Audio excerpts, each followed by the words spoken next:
There's two very good questions. Obviously, the level of advancement in technology that's happening in the UK, that's happening in Europe, is happening here in India as well.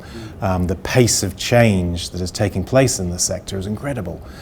So what we're clearly trying to do is trying to see what those synergies are, those opportunities are. The UK is very innovative, has a lot of very famous brands who clearly very interested in the Indian market, but equally we've got Indian investment in the UK, so there's that symbiotic relationship. Obviously UK is famous for some fantastic brands that are world famous. Think Bentley, Rolls-Royce, Lotus, McLaren, Jaguar, Land Rover, Morgan, fabulous brands. But of course those vehicles are very expensive, often hand-built, and high luxury, high sports. So I think that for many of those brands, India is a market which is going to develop, and that's why it's very interesting. But you've got to build the interest in those brands and build the interest in driving. A lot of those vehicles you can drive on a performance track, and it's incredibly exciting. That's got to grow as well.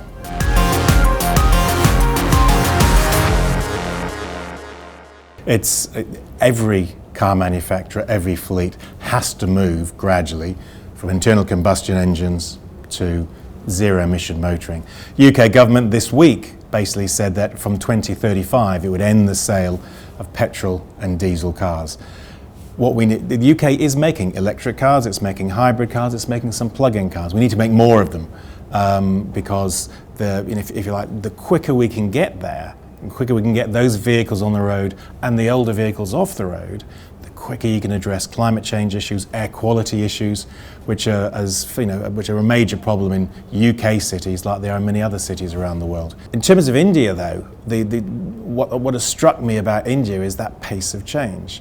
Introducing BS6, very recently you only did introduce BS4.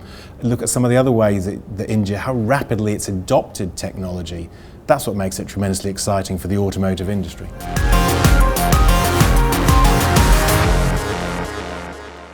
I think if you look at the super luxury brands, high value, beyond the premium, the Bentleys, the Rolls, the Astons, they're built on a number of features. Yes, high performance, engineering excellence, quality, handcrafted quality, and a degree of innovation. But they've also got all of them, each of those three brands, for instance, over 100 years of heritage. And the high luxury car purchaser wants authenticity. They want that heritage. For many of them, the choice isn't between a Rolls-Royce and a Bentley. They might buy both. And it doesn't matter where you are in the world, if you're of that level of affluence, how you spend your money is up to you. It may not be choosing between a Bentley and a Rolls-Royce. You could have both, but you might not buy a boat this year. The growth of high net worth individuals globally is predicted to increase. So for those brands, which are pretty much unique to the UK with one or two exceptions, the future's pretty bright.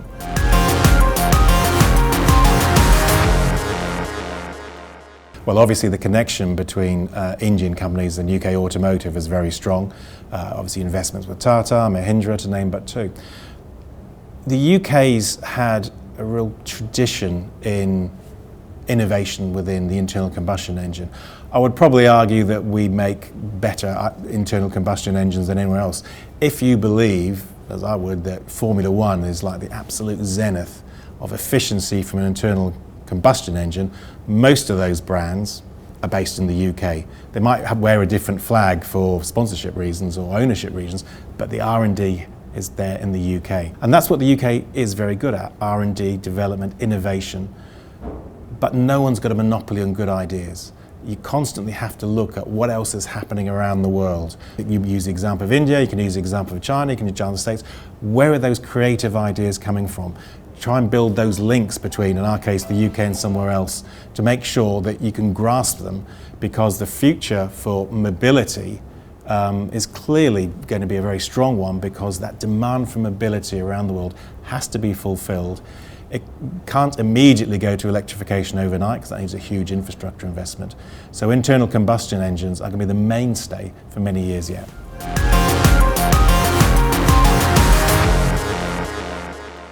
I think that London has made some significant steps in recent years. But the important thing, you've always got to make sure you've got a solution for the local conditions. For London, it was a case, yes, automotive was a major contributor to the poor air quality in terms of particulate and NOx. It's not the only one. And it's important when you're addressing air quality issues in cities, you don't just focus on one emission. You have to look at commercial, industrial, residential, and have that integrated package that seeks to solve it. For London, they were very, I think, far-sighted. We're going back to the early 2000s when they introduced a congestion charge. Now that's morphed into a clean air zone, and again, making it more expensive to access the centre of London. But, and it's an important but, London has a world-class public transport system. Without that, you've got to be very careful about how you restrict access. You need to make sure a consumer, an individual has choice, and they make the right choice on environmental grounds.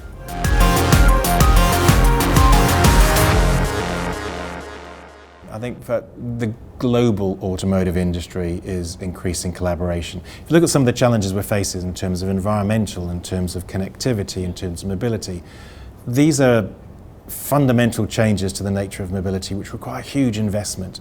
So you're seeing companies merging, companies having joint ventures, takeovers and so forth. And I think with where the UK is now, we've officially left. We're in a transition period to the end of the year. But the UK is very clear that it wants to trade internationally, and that means the UK is very much open for business. It has to be. Yes, we'll be seeking good trade relationships with Europe, but also in other major markets, because the UK wants to turn and ensure it is trading globally.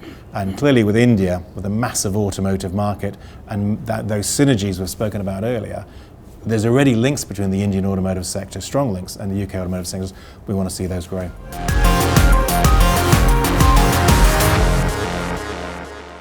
I think the priority for the UK first must be to establish an FTA with Europe. It's our biggest trading partner. On automotive terms, we export 80% of what we produce. Over half of that goes to the rest of the EU. So that's going to be a priority. In the future, yes, we want to try and make sure trade is free, as frictionless as possible.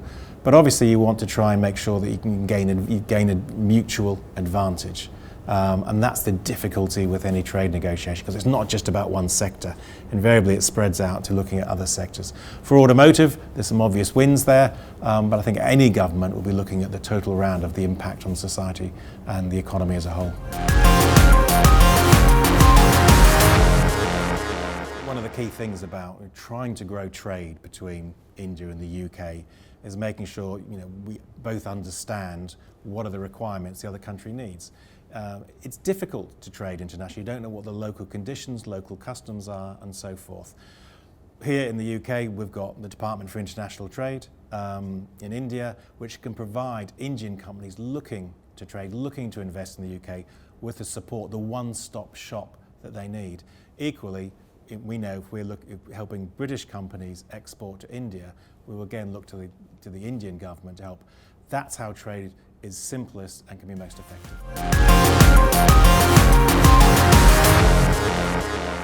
Good question. Well, looking around today, I don't think you're short of crowds. Yes, globally, automotive shows, many of them are they're diminishing in terms of their attractiveness. Brands are looking at other ways to market to individuals, but it's not true of every single show. You look at the shows in China, they're massively well attended. Automotive companies are exhibiting at the Consumer Electronics Show in Las Vegas. Within the UK, we have Goodwood, which was a festival of speed, has become a motor show in itself, and that's an experiential type show. What matters is trying to find something that's right for the local market. And for the set piece motor shows, like we see here, many markets, they're still doing extraordinarily well. So for this one here in Noida, I don't see any reason why not to, I'll be here tomorrow, and I expect I'll be run over by the number of people that are here. Okay, thank you so much for talking to us. I wish you great times in Delhi and Auto Expo. Thanks very much for having me. All the best. Thank you.